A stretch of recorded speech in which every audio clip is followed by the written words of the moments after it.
Assalamualaikum warahmatullahi wabarakatuh. Perkenalkan, nama saya Muhammad Abdul Hamid. Saya di sini akan mempresentasikan untuk ujian tengah semester mata kuliah studi kelayakan bisnis dari MC 602 Universitas Hiper Asia. Di sini saya akan menjelaskan tentang kebangkrutan Lehman Brothers. Untuk latar belakang masalah sendiri, berdasarkan Biro Statistik Tenaga Kerja Amerika Serikat, 20% dari semua bisnis bisa jatuh begitu saja dalam 2 tahun pertama pendiriannya. Sementara 45% atau hampir setengah dari semua bisnis runtuh dalam 5 tahun pertama, dan 65% tidak berhasil melewati 10 tahun perusahaan. Hanya 15% bisnis yang berhasil melewati 15 tahun usia perusahaan.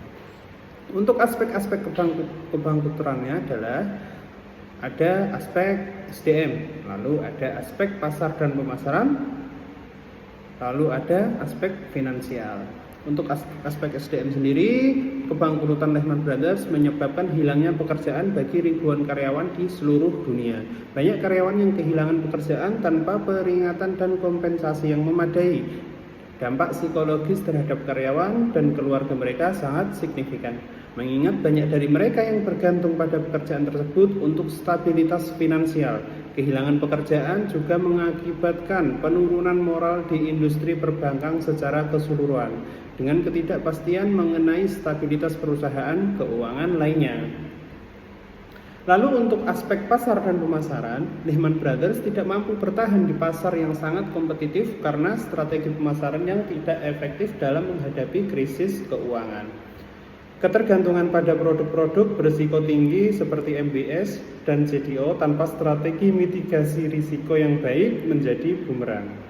Kurangnya diversifikasi produk dan ketidakmampuan untuk beradaptasi dengan perubahan cepat dalam pasar keuangan global memperburuk situasi mereka.